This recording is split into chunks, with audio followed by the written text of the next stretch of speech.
vídeo será exibido um trecho do documentário The Biblical Place, de Gabriel Wingler e Sandra Papadopoulos.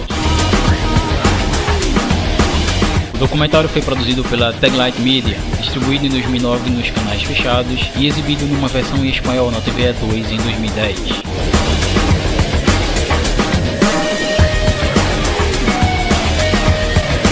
Nas imagens a seguir, veremos sobre os hebreus que foram levados ao Egito como prisioneiros de guerra durante a campanha militar do faraó Merentá em Canaã. No decorrer do documentário é dito que de fato os hebreus adoravam, de acordo com os achados arqueológicos.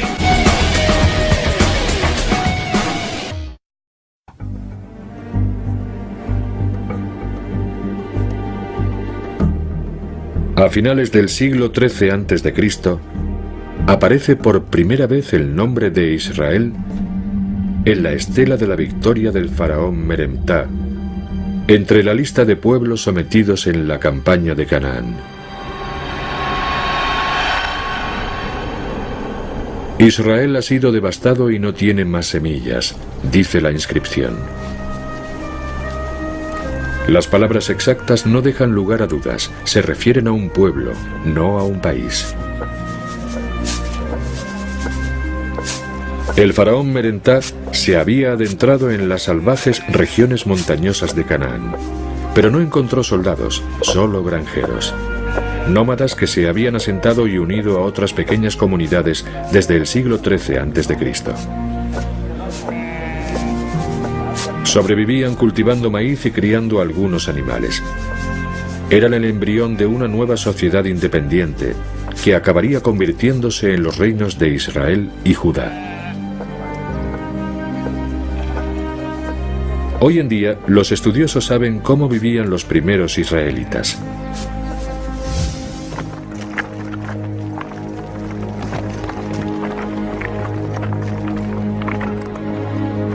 Esta es la típica casa de 4 habitaciones, el estándar arquitectónico a principios de la Edad del Hierro en las montañas de Canaán.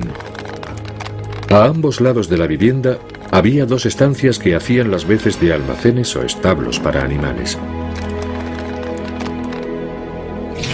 Los arqueólogos han encontrado restos de viviendas de 4 habitaciones similares a esta por toda la región montañosa, lo que demuestra la propagación de una nueva forma de vida social. La arquitectura de estas casas nos ayuda en la búsqueda de pruebas de la presencia de los primeros israelitas en Egipto. Y nos conduce a la zona de los templos de Medinet Abu, en Luxor.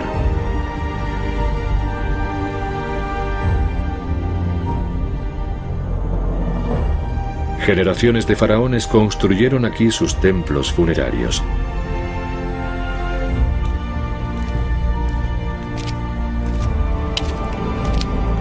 En la década de 1930, los arqueólogos que excavaban los templos de Ramsés III encontraron rastros del pueblo que los había construido. Prisioneros de guerra llevados a Egipto como esclavos.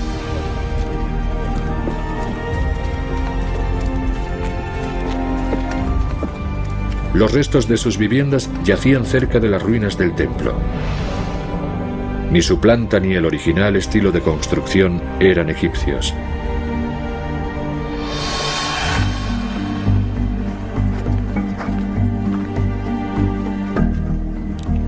Manfred Wittak revisó la documentación de sus predecesores. En las plantas de las viviendas de los obreros reconoció elementos típicos de la casa cananita de 4 habitaciones. Ello le permitió extraer conclusiones sobre los orígenes de las gentes que las habían construido. Ramsés III había lanzado una campaña militar en el desierto de Seir.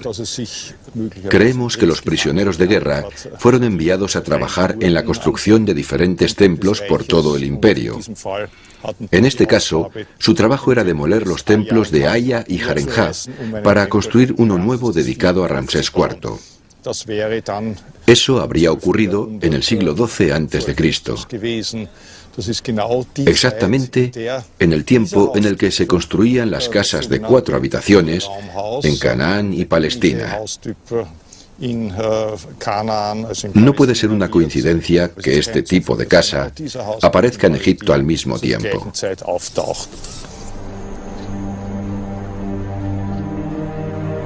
El descubrimiento de estas casas en Medinet Abu es una indicación de que estos pueblos de Canaán estaban en Egipto como esclavos. Entre la lista de los pueblos derrotados que se puede leer en los muros del templo hay una discreta inscripción que se refiere al pueblo de la Biblia. Grabado en piedra aparece el nombre de Yahu, que más adelante se convertiría en Yahvé, el Dios del Antiguo Testamento. Los pueblos que adoraban a Yahvé eran nómadas. Se llamaban a sí mismos los beduinos Sasu de Yahu. En las representaciones de su captura por las tropas del faraón Meremtah en el templo de Karnak encontramos imágenes de los Sasu, el pueblo que posteriormente se uniría a la creciente comunidad de Israel. Hoy podemos decir que el nombre de Yahu designa a este grupo nómada, así como a la región en la que pudieron asentarse, y también al Dios que adoraban.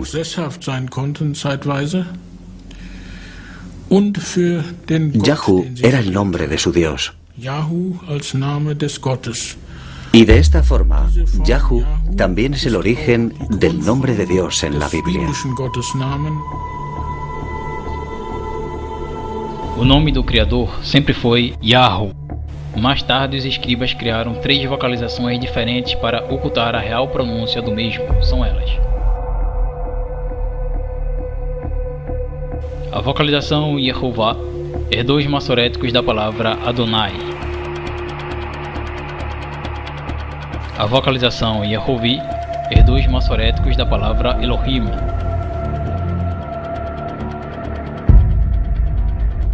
A vocalização Yahvé herdou os massoréticos da expressão Hashem.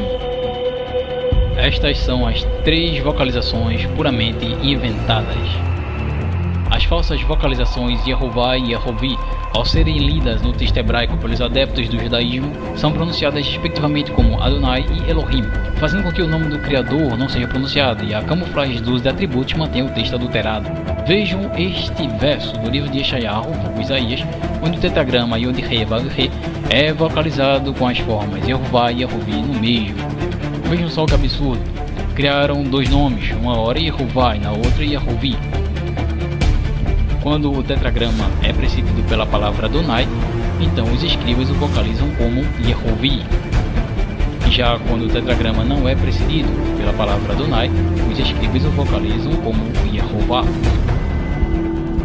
Portanto, os próprios textos hebraicos comprovam as adulterações dos escribas, os quais puseram vocalizações tendenciosas para ocultar a real pronúncia do nome do Criador. Já a falsa vocalização Yahvé, vulgo Javé, apesar de não estar presente nos textos hebraicos, herdou os massoréticos da expressão Hashem, que significa o nome, e que é usado largamente no cotidiano do sistema religioso. No dia a dia, os adeptos do judaísmo chamam o Criador de Hashem, o nome, enquanto que na liturgia, no lugar do nome do Criador é pronunciada a palavra Adonai, que significa Senhor. Por causa desse costume, as Bíblias do mundo inteiro substituem veemente todas as ocorrências do nome do Criador Yahweh pela palavra Senhor.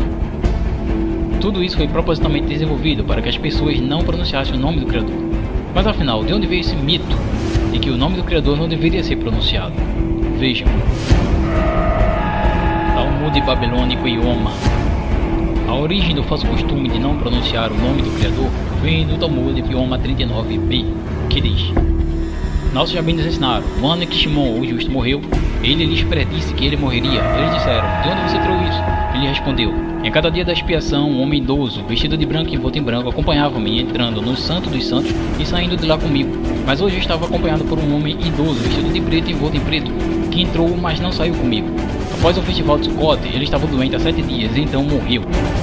Seus irmãos, naquele ano, os sacerdotes, se abstiveram de mencionar o nome inefável na pronunciação da sacerdotal bênção. Menorá 109b e Tosafot Sotá 38a sugerem que o nome inefável poderia ser pronunciado apenas quando havia alguma indicação de que a Shekinah repousava sobre o santuário. Quando Shimon, o justo, morreu, com muitas indicações de que tal glória não era mais apreciada, seus irmãos não mais ousavam proferir o nome inefável. Ou seja, o mito de não se pronunciar o nome do Criador surgiu quando os sacerdotes de uma hora para outra resolveram por si mesmos ocultar a pronúncia dele. Tudo isso encontra-se registrado no Talmud, que é o comentário rabínico do Tanakh, do Testamento. Portanto, vemos nitidamente que não há respaldo escritural para que o nome do Criador Yahweh não seja pronunciado. Algumas pessoas costumam citar os versos de Êxodo, capítulo 20, verso 7, ou Deuteronômio, capítulo 5, verso 11, para defender o que a liderança religiosa fez, ocultando a pronúncia do nome do Criador com a alegação de evitar o seu uso em vão. Porém, aqueles que defendem isso provavelmente não percebem que os versos de Êxodo 27 e Deuteronômio 5:11 jamais proibiram as pessoas de pronunciarem o nome do Criador. Outra coisa, a tradução devidamente contextualizada dos versos de Êxodo 27 e Deuteronômio 5:11 nos revela que a expressão hebraica lashav, que está presente em ambos os versos, não possui o significado de em vão, como vemos hoje nas traduções de várias Bíblias. Porém, observem, não é para tomar o nome do Criador em vão ou para falsidade. Lá no livro de Êxodo, capítulo 20, verso 7, encontramos duas ocorrências da expressão lashav sendo traduzida como em vão na Bíblia João Ferreira de Almeida.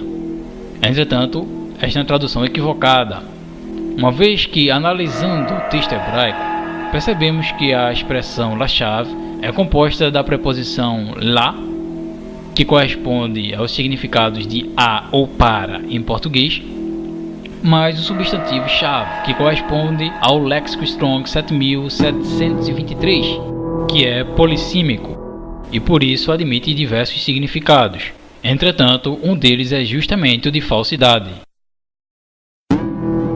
Deste modo, a expressão hebraica lashav, presente em Êxodo capítulo 20, verso 7, significa literalmente para falsidade, mas foi equivocadamente traduzido nas Bíblias como em vão. Mas se acaso alguém ainda tiver dúvidas sobre isso, a gramática hebraica Gesenius poderá tirá-las, ao mostrar qual a correta tradução do substantivo shav presente em Êxodo 20, 7. Um bom site de pesquisa léxica e gramatical grega e hebraica é o blueletterbible.org. Neste site você poderá visualizar do lado direito um campo de busca. Neste campo, basta digitar o número correspondente ao léxico desejado, no caso H7723, que neste caso o resultado será justamente o substantivo shav. Aqui estão listados todos os significados do substantivo shav, que corresponde ao léxico 7723. Este substantivo, em Êxodo 27, significa falsidade. Observem a definição do léxico Strong, que escreve falsehood, que traduzido significa falsidade. O léxico Gesenius nos apresentam ainda mais detalhes sobre o substantivo shav, chegando a citar o próprio verso em questão, que é o de Êxodo, capítulo 20, verso 7, mostrando claramente que o significado do substantivo shav no mesmo é o de falsidade. É isso, pessoal. Obrigado por assistirem. Paz a todos.